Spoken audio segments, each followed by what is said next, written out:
Hello bachcho, let's read the given question. The question says we need to fill in the blanks. The magnitude of average velocity is always less than or dash to the average speed.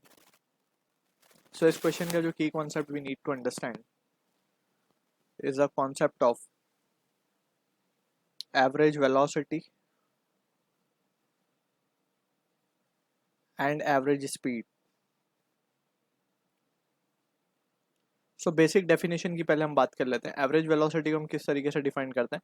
It is the total displacement.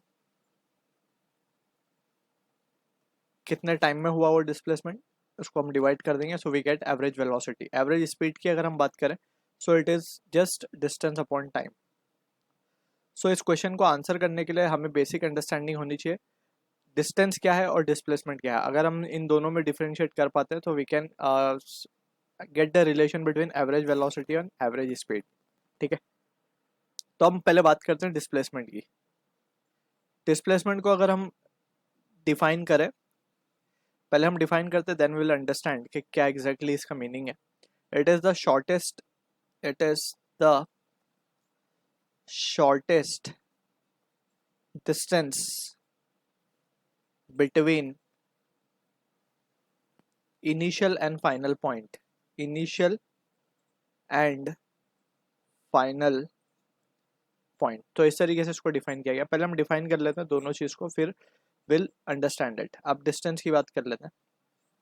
Distance is the actual path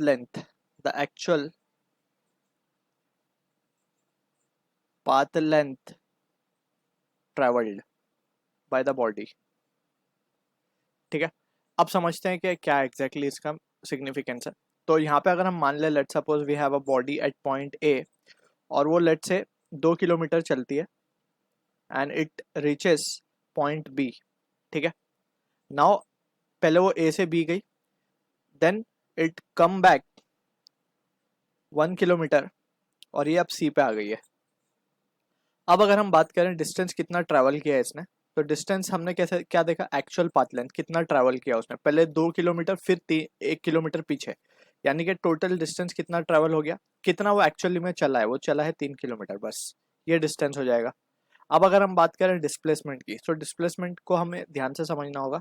displacement को हमने define किया, it is a distance between shortest distance between initial and final point.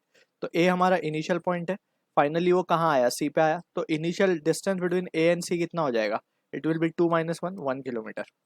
I hope ये चीज समझ में आ गई होगी. 2 kilometre minus 1 kilometre that will be equals to 1 kilometre. So this is the displacement. अब अगर हम इस चीज से वी कैन फिगर आउट कि डिस्टेंस जो है वो जस्ट मैग्नीट्यूड पे डिपेंड कर रहा है. ठीक है, so it is a scalar quantity.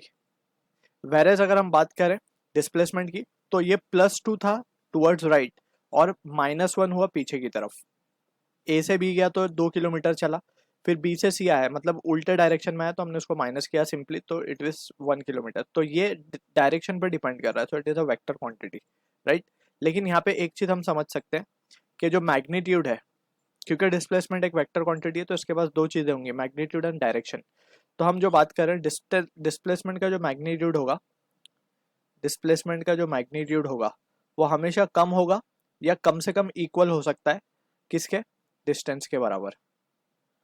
यानी कि डिस्प्लेसमेंट का जो मैग्नीट्यूड है वो कम ही होगा या फिर इक्वल हो सकता है डिस्टेंस से, उससे ज्यादा नहीं हो सकता कभी. ये एग्जांपल से भी हम इसको देख सकते हैं. डिस्प्लेसमेंट 1 है और डिस्टेंस 3 है, ठीक है ना. तो डिस्प्लेसमेंट का जो मॉड है वो कम है. या अगर हम सिर्फ ए से बी की बात करते तो डिस्टेंस भी 3 होता और डिस्प्लेसमेंट भी 3 होता इन दैट केस, बट उससे ज्यादा कभी नहीं हो सकता. तो यहाँ पे आएगा लेस देन, तो मैग्नीट्यूड ऑफ एवरेज वेलोसिटी, यानी कि डिस्प्लेसमेंट तो हमेशा कम है, यानी कि एवरेज वेलोसिटी जो हमने यहाँ पे डिफाइन किया था, एवरेज वेलोसिटी को, एवरेज वेलोसिटी डायरेक्टली किस पे डिपेंड था, डिस्प्लेसमेंट पे, और डिस्प्लेसमेंट हमेशा कम है. और यहाँ पे हम देख सकते हैं ये एवरेज स्पीड थी हमारी, right. So average speed means distance की बात हो रही है यहाँ पे. तो average speed by default we will say कि average speed will always be greater than और इक्वल्स टू एवरेज वेलोसिटी, या इसका उल्टा बोल सकते हैं हम, average velocity will always be less than और इक्वल्स टू, तो लेस देन और इक्वल टू. ठीक है, average speed. So I hope you understood the solution. All the best.